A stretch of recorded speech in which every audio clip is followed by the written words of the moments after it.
projects with labs at those two SUNY institutions and internships in those labs, as well as obviously in our own labs at Syracuse University. So we also strive to be a diverse and inclusive department that helps everybody to achieve their potential and hopefully enjoy doing so. We have many different opportunities for students, including interesting classes that will help you with your future careers, different types of research opportunities, like I just mentioned, including paid internships, usually during the summer.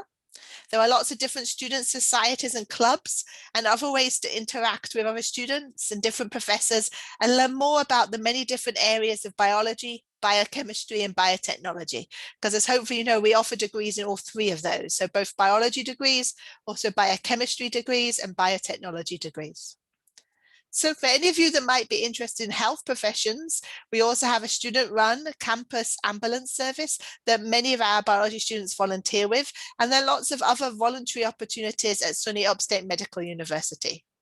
For those of you interested in other careers, we have several different types of biology programs, and you can easily combine these with interests in other subjects and areas, both scientific ones like neuroscience and forensics. So many of our students do double majors in biology or biotechnology and biochemistry, either with neuroscience or with forensic science, and also with other subjects across the whole range of offerings at Syracuse University. So as I said at the beginning, for anybody who's joined us since, welcome. And I'm going to hand over to the Associate Chair and the Director of our undergraduate programs, Professor Heather Coleman, who's going to tell you more about some of our programs. Thank you, Dr. Lewis. Okay, so I'm going to be just up front here right now. I'm keeping an eye on the waiting room, and I want to make sure I'm not missing anybody who's coming in. So I might seem a little bit distracted as I pull up my presentation here to share with you. Heather, do you want to make me a co-host, then I can do that? Yeah, can I make you a co-host? I can only make host. I can't make co-host. And if I make you host, then I can't share my screen. So, okay. Okay, here we go.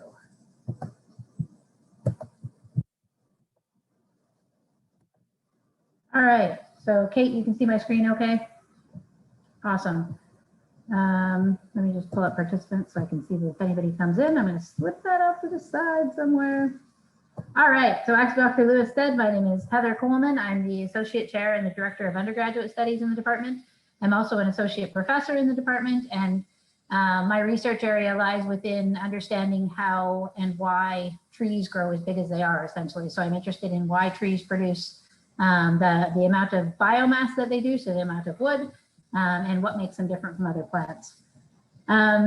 So what I'm going to talk about most of today, so the plan for today is to tell you a little bit about our various programs, a little bit about some of the other opportunities on campus, and then also to give you an opportunity to ask us some questions. So I hope that you can either pop things into the chat if you think of them as we go, and then we can come back to them after I'm done speaking, or after I'm done speaking, you can also unmute yourself and ask us questions out loud. Okay, so the College of Arts and Sciences at Syracuse University is partnered with the Maxwell School of Citizenship and Public Affairs, but we'll focus today on the College of Arts and Sciences and specifically on the Department of Biology. So we're going to talk about the biology degree programs. First of all, you've already met Dr. Lewis, who's the chair of biology, myself, and then we have a fantastic undergraduate academic support coordinator named Billy Trapani, who you might have already started to hear from if you've already sort of accepted the Syracuse offer. But if not, you'll start hearing from her very soon if you accept the offer. And she really is the point person for our undergraduate students and sort of communicating with you about what's going on in the department. So I wanted to put this up because I know many of you probably have not yet been to campus. So this is our absolutely beautiful campus, and the biology building is, you can just see the corner of it here, but we have a very beautiful, relatively new building that was built probably about 12 years ago. That really is you'll get a couple of pictures of the inside of it shortly, and I'll mention that when we see some inside of it. Okay, so we offer 6 different bachelor degree options. So the first is a traditional BS in biology. We also have a BS in biology with a focus on environmental science, biochemistry, biotechnology, a BA in biology, and a minor in biology. And Dr. Lewis already mentioned the biochemistry and biotechnology options. The other sort of exciting thing that's happened recently is that we've introduced this 4+1 in biotechnology, which allows you to get a master's degree in 1 additional year. I'll talk a little bit more about that a bit later. So for most of the biology programs, there's 3 types of required courses. So you have our intro and core courses, which are taken by pretty much every single student in the department. And then we have upper division courses where you have a lot more flexibility in what you choose to take, and you can really tailor your degree to your own interests. In addition, there's first year chemistry and first year math requirements as well for these different degrees within the department. Our intro and core courses, so we have Bio 121, which is an introductory biology with lab. Most students take that in their first year in the department. We also offer biogenetics, cell biology, ecology and evolution, and an integrated biology lab. Those are taken by the end of your sophomore year generally, so the whole cohort essentially goes through together, which is nice. So you run into many of the same people in your classes every year. In terms of upper division courses, we require 22 credits of 300 level or higher courses. 2 of these have to be lab courses. And then there's an additional 5 to 6 lecture courses, some with associated labs, but those aren't sort of a core requirement to graduate. We also have a large suite of seminar courses. So seminar courses are courses that are usually capped at 15 students. And so you have a really close one-to-one sort of interaction with a professor and with other students in your class. And those are quite fun classes. Those, at least from my perspective and from what I hear from the students, they're fun to teach and they're enjoyable to take as well, because you really get to dive into some interesting details. In terms of lab courses, you can see we have quite a variety. One of the strengths of our department, I think, is that we have a large diversity of research areas that people focus on, as Dr. Lewis was saying at the beginning. So you can take courses in everything from advanced biotechnology, light microscopy, microbiology, field biology. I mean, you can read the list here, but we have a large variety of courses that are offered, lab courses that are offered. And again, you're required to take 2 of these. And so you can focus in on one specific area, or you can really go to 2 broad areas of biology. We also have a chemistry and a math requirement. So you're required to take Gen Chem 1 and 2 with lab, organic chemistry lecture and lab, and calculus 1 or 2, 1 and 2 rather, or a modified option. We have a stats course that can be replaced for calculus 2. Again, this is focusing primarily on the BS in biology. The biochemistry and biotechnology degrees are slightly different, and I'll talk a little bit more about those a little bit later. Also mentioned by Dr. Lewis is this opportunity to participate in research. And we sort of arbitrarily a little bit divide our department into 2 areas of cell and molecular biology and ecology and evolution. And there's research opportunities within both of those areas. You can do research for credit. So we have Bio 460, which allows you to work in a faculty member's lab, either at Syracuse or at Upstate University or ESF. That allows you to actually get research, or credit rather, for doing research in a faculty member's lab. And then as Dr. Lewis mentioned, there's also summer opportunities where our students are paid to do research. And you can see in the top right corner here, this is one of our undergraduate research days. Clearly based on the way people are dressed, it's in the summertime. But we hold one of these in August every year to give our students who have stayed in to do research over the summer an opportunity to present. And so you can really see sort of the number of students that were participating in summer research within the biology department. So we do have a really vibrant undergraduate research community. We have a number of great facilities. So I promised you get an inside look at the building. This is one of the labs here. This is one of the research labs. This is outside of our building. We have an area that's set aside for a climate change garden. And we also have greenhouse facilities on the roof, which, since I told you what I do as research, you can imagine that the greenhouse facilities are very important to me. In addition, we have a growing and expanding imaging facility. So for those of you who are interested in pre-health, our BS in biology, as well as really biotechnology and biochemistry, all dovetail very nicely with the pre-health requirements. So you can see those pre-health requirements listed here. When you come to Syracuse University, if you're interested in the health professions, you aren't immediately assigned a pre-health advisor, but after your freshman year, you would be assigned a pre-health advisor, and then that person would really guide you through ensuring that you have the requirements. They support you with your application and all those sorts of things. So again, all 3 of the biology programs are great for sort of dovetailing with pre-health. And we work very closely with pre-health advising to coordinate your schedules as well. Another exciting opportunity at Syracuse, sort of within biology, but also attached to other departments, is this idea of integrated learning majors. So you can really sort of combine a traditional major with a more applied or multidisciplinary field. And so we have a neuroscience ILM that's very popular and involves biology and communication science disorders and psychology primarily, but it's a very nice program and very well subscribed. There's also a forensics ILM, and there's an environment, sustainability, and policy ILM that integrates across with earth sciences and with the policy department as well.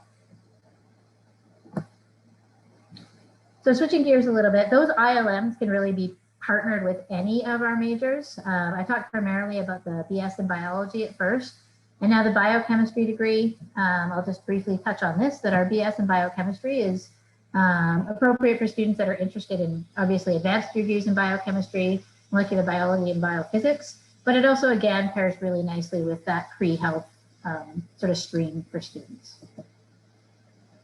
There's a lot of options in terms of biochemistry careers. So if you want to sort of, the traditional BS in biology is sort of very common, but the BS in biochemistry provides you with a little bit more of a focus rather. And these are some of the potential careers that you could sort of pursue based on a BS in biochemistry.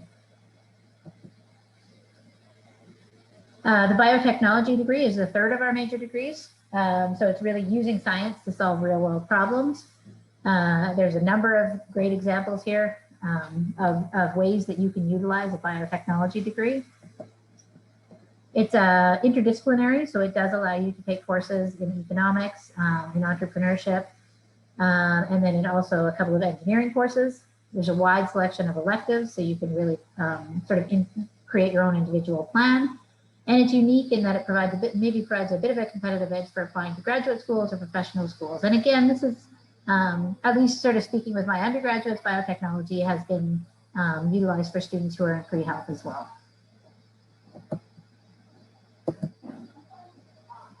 So you can see here some of the potential careers from the biotechnology degree. Medicine, of course, is one of the options, as I said, as well as going into the pharmaceutical industry and the biotech industry.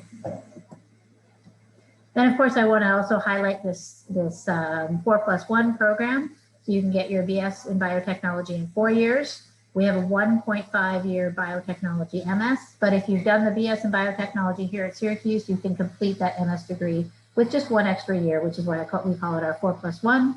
And that allows you sort of a competitive edge when you go to look for jobs in the biotech industry. So coming back to sort of a typical first year schedule for most of our students across the programs, in your fall semester, you're going to take your intro bio, your general chemistry, your calculus 1, as well as first year forum, which is a university-wide program that's slightly changed this year, but remains still the same idea, as well as an academic writing course. In your spring semester, you'll move into some of the core courses, so genetics, Gen Chem 2, calculus, and then you also will need to work towards completing your liberal arts core. So there's some space in the spring semester for that as well. There's lots of opportunities at Syracuse to get involved in extracurricular activities. And so here, essentially, we've just highlighted clubs that are associated with biology. But of course, there's sort of many, many more. But these are just some examples of opportunities that are closely associated with the degree that you're interested in pursuing. And then one of the questions that is quite common for us to get in these talks is about AP courses. So for Syracuse University, if you score a 4 or a 5 on the AP exam, you can receive college credits for the class, which will allow you to take fewer lower level classes to graduate. Every year we do an exit survey, and our students in the last few years have said that 60% of the students had taken AP classes, but that these students did find them helpful in preparing for college coursework. But the interesting recommendation that I know most of you are finishing up your high school degree or your high school years, and so you're not necessarily going to take an additional AP course at this point. But if you have taken AP courses, students really recommend that you bring the notes from those courses to college with you in case you plan on retaking a course, and that they found that was particularly helpful in working through some of these courses at the university level. So I'm going to stop here. Again, this is our list of contacts across the various, so first of all, the chair, myself, our undergraduate support coordinator, and then we also have directors for the biotech and biochemistry program if you're specifically interested in those.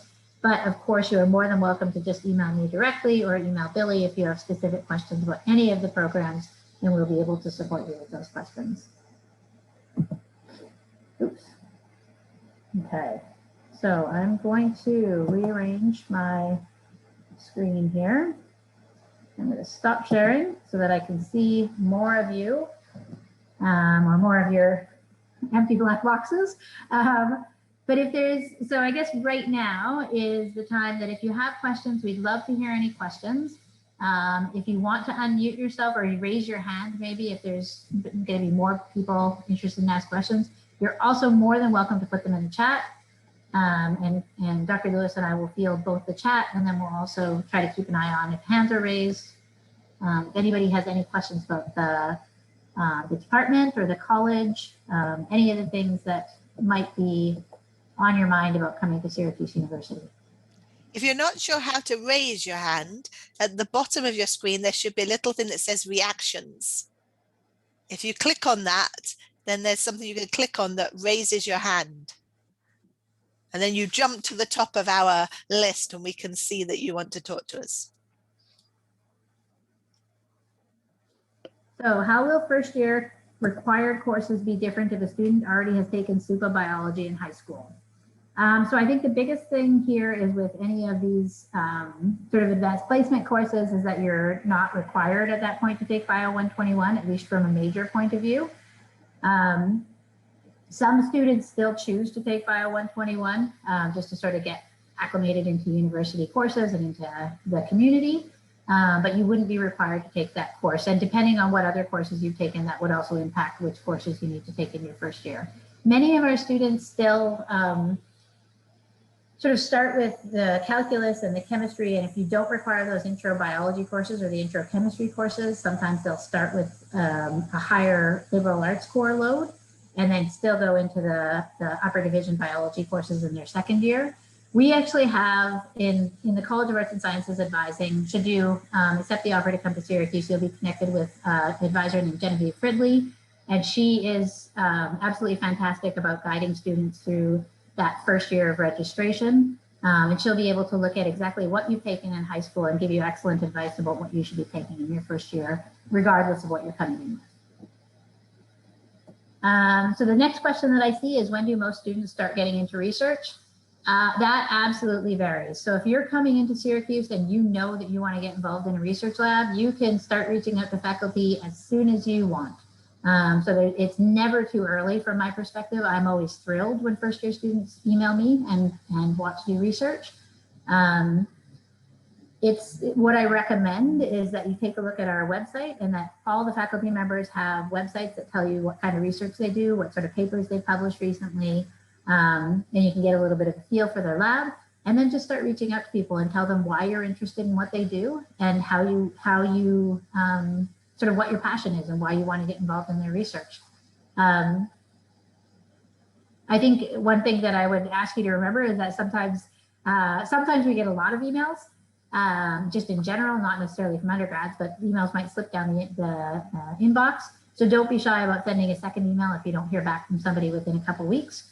It doesn't necessarily mean they're not interested. It just means that it might have slipped down the list. Okay. Oh, Kate already said that too. Okay, how many students enter the biology program in general? So, and perhaps an easier way for me to answer this is kind of a funny question. So this is the first year actually that students have declared coming into the university. Up until this year, you haven't been able to declare until your sophomore year.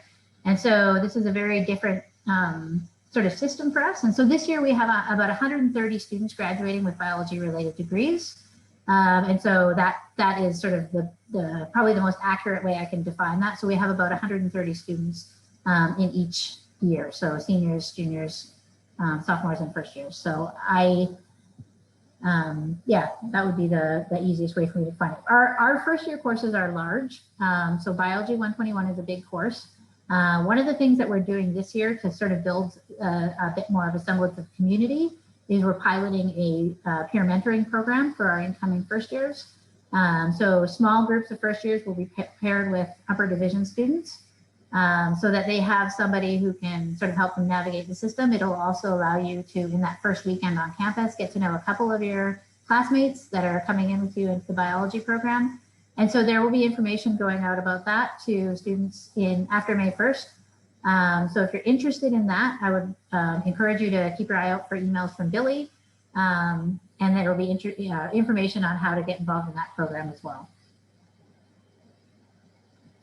So I hope everybody's reading the chats as they come in, but Dr. Lewis mentioned our distinction program, which involves a 2-year independent research project and writing a thesis. So that essentially you can come in, you don't need to worry about that. You can join a research lab, but before the beginning of your junior year would be when you would sign up to do the distinction program. Are labs part of the courses, and will those be in person for the upcoming school year? Excellent question. I know that's on everyone's mind, is what the fall looks like. We've been told by the administration that we will be in person. We are in person right now. All of our or many of our labs have been in person. We've had to sort of modify things to make sure we can fit everyone into the spaces safely, which has meant sometimes we have alternating weeks. So students will do, or one group of students will do an in-person lab week 1. The other half of the students will do that in-person lab week 2. So there have been modifications, but we have been doing in-person labs, and we expect that we will be fully in person in the fall. So labs are part of some courses. So Bio 121 has a lab associated with it. And a few of our other courses have a lab lecture component, but we also have those standalone labs of which you're required to take 2. How would the honors requirements affect the biochem requirements?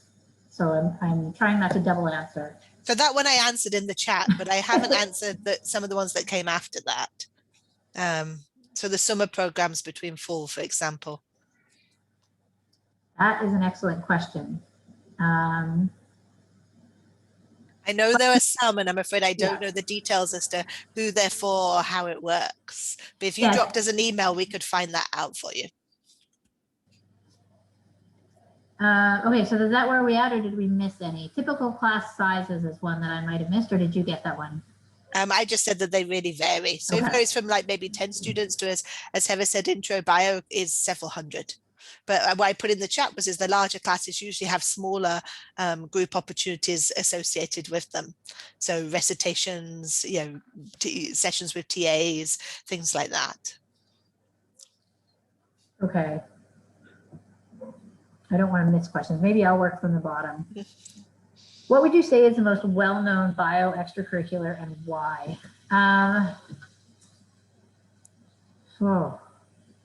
We have a lot of pre-health students. So many of our students are involved in the pre-health fraternities. But the neuroscience program is actually quite strong as well. So neurosci is a neuroscience fraternity, very cleverly named. So I think those are probably, we also have recently some of our students started a biotechnology society, and that seems to be quite heavily sort of subscribed to as well. They've been very active in bringing in people from industry to talk to students. So I think it really just depends what you're interested in.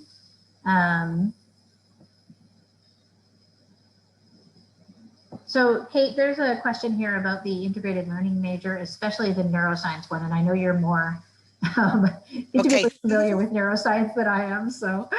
So before I became chair of biology, I was the director of the neuroscience integrated learning major. So ILMs are something which I don't know if they're unique to SU, but they're definitely different from what a lot of other places. It's a way to get a second major without having to take as many different classes. And the idea is that these are usually interdisciplinary areas of study. So it's a nice way to be able to take classes from lots of different areas that connect from a theme. And the idea is that it gives you some breadth whereas you have to always associate them with a traditional major in a home department, and that's what gives you the depth. So it's very common for our students to do a biology, biochemistry, or biotechnology degree, but couple that with one of the interdisciplinary learning majors that Dr. Coleman mentioned. And I think probably the two most popular are forensic science and neuroscience, but we also have several people who do the environmental sustainability and policy. Is that correct? And there are other options all the time. So there's a new one that's being developed, which is about health and the humanities, that again I think might be attractive to many of our students who might be interested in health professions. And if we're not answering your questions in the way that, if we're not telling you things that you want to know, or where we haven't quite answered what it was that you wanted to find out about, please do follow up and ask us again. Okay, so I see a question here. Are there ways to easily get in contact with professors if you need help with anything in the class? And the answer to that is that my answer to that is yes. Your professors will provide you with their contact information. In some of these larger classes that we talk about, there's TAs associated with the lectures as well. And so there's always someone that you can get in touch with, even if it may not be the professor of the class. The TAs are available. They generally hold office hours. One of the things that I'd like to stress is that office hours aren't just for things that you're struggling with. We always welcome students to come to our office hours. We enjoy having students come to our office hours. And so don't ever feel like you can't just pop in and have a conversation or ask about, what the next thing in the class if you're struggling. Yeah, so don't be shy about contacting your professors. That's what we're here for. And so I would say that information is provided and we're available. And that's every syllabus. When you take a class, every syllabus should tell you how to contact the professor. It'll tell you if they have specific office hours. But if that office hour doesn't work for you because you have a class, then you can always reach out. It'll have that person's email address. That's normally the way that people would reach out. Although there are also ways now that you can sometimes, depending if the professor set it up or not, sign up for appointments in Orange Success as well, which is a program that we use. And students often use that to make appointments with their college advisors who help kind of advise on which classes to take. So the next question kind of dovetails with that, which is what does academic support look like for bio students? And the thing that I would like to mention, in addition to office hours, TAs, sort of work sessions with TAs, which are available as well, is that there's a Center for Learning and Academic Success on campus that provides some tutoring services for especially the core courses in biology. And then there are other tutoring services on campus. I know that, so this is kind of, I've been the director of undergraduate studies since last July, and I'm learning as I go for sure. And one of the things that I've learned recently is that Billy has actually been, our undergraduate support coordinator, has actually been instrumental in connecting upper division students who are interested in TAing with incoming students who might be struggling with the class or want a little bit of extra support. So there are formal support systems on campus, but then there's also informal systems that are being created. We also have some peer-led team learning for the intro bio classes, where students who've done really well in the class in previous years run sessions to help anybody really who's interested in the class kind of learn more, practice more, kind of develop the skills to do well in that class. Okay, so we have another question about studying abroad and your response about taking more liberal arts courses, and does that negatively impact them if they're on a pre-med track? I think that if you intend to go abroad, you want to meet with your advisor early on and plan out your 4 years. It's definitely doable. We have many students that do go abroad.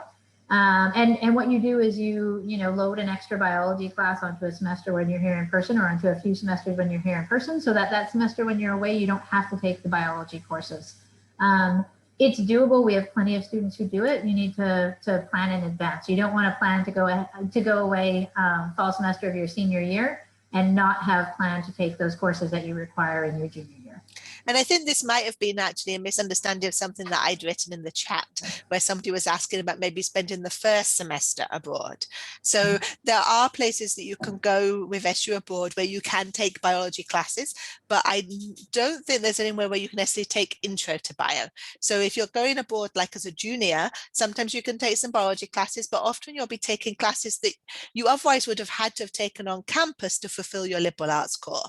So I wasn't trying to suggest you would take extra liberal arts courses compared to everybody else. It's just that everybody's going to have to take some liberal arts courses, and those are very often offered in the SU abroad. So if you think about it, things like the humanities or foreign language, those are often things that are very easy to take on some of the SU abroad sites. But you do want to be, as Dr. Coleman said, really carefully plan it out, because there are some sequences for biology and particularly for pre-med where, if you don't take Chem 1 in the fall, you have to wait to the following fall to take Chem 1. You can't take Chem 2 until you've taken Chem 1. So you do just need to make sure that the jigsaw puzzle works and you can fit everything in and work out maybe the best time for you to go abroad. And I'm just going to add that communication with your advisor is important. So as I mentioned, we have a fantastic College of Arts and Sciences advisor that works with all of our incoming first-year biology and biochemistry, biotech students, and she will help you with this. But I think it's important that if you intend to go abroad at any point, that you let her know that up front. Even if it's just sort of an idea that maybe you would like to, just let her know. And so you can talk through what the different options are to make sure that you can get your courses in, especially as Dr. Lewis said, with some of those sequence courses. And I would encourage you all to think about it. It's a wonderful experience, right? It's a unique time where you can do it very easily. And if you plan, I think you all can do it. But I have known students that because they didn't think about it until much later in their undergraduate career, they then couldn't work out how to fit it in, and they were kind of sad because they missed out on it. So I definitely would encourage you all to think about it. It's one of the great things SU offers. We've got a superb SU abroad program, and so it really is something to take advantage of. So we've gotten to the end of the questions in the chat, at least as far as I can see. If we missed your question, please, if you want to unmute and ask it, please do, or write it back in the chat, because it just means that we skipped over it as we were having a bit of a large group of questions coming in at once. We want to make sure that we get to all the questions you might have tonight.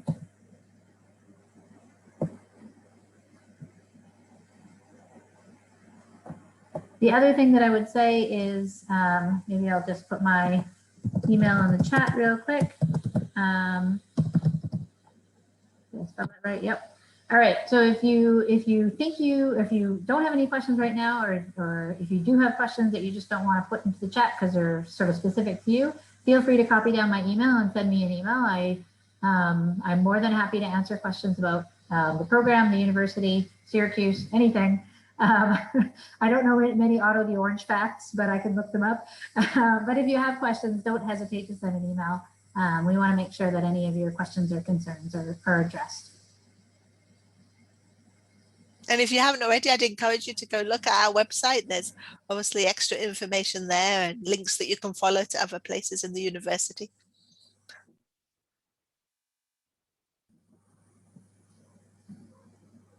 Okay, so I'm going to stick around.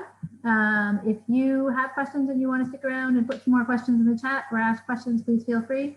Otherwise, thanks for joining us, and we hope we'll see you here in the fall.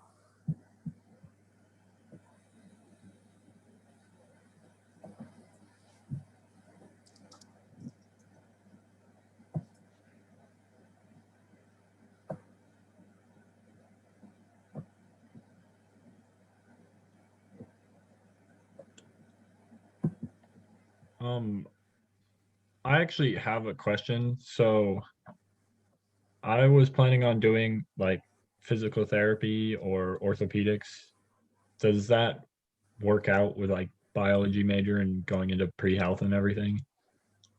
Yeah, absolutely. We have students that do that. So Ali, I hope I'm pronouncing your name right, Ali.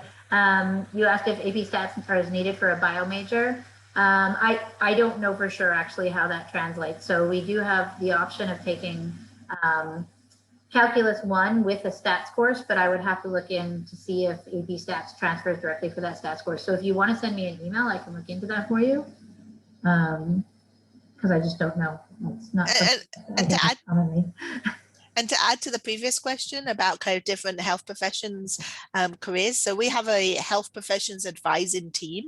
So basically when you let your advisor know that you're interested in any of the different health professions, not initially, but I think, is it the second year or the third year? Second year? Second year, or end of the the first second year. year, you would be assigned a college advisor who specializes in health professions. And so they would be able to help advise you whether there's any extra classes that you should be taking or specific classes that you should be taking that will prepare you for the particular career that you're interested in.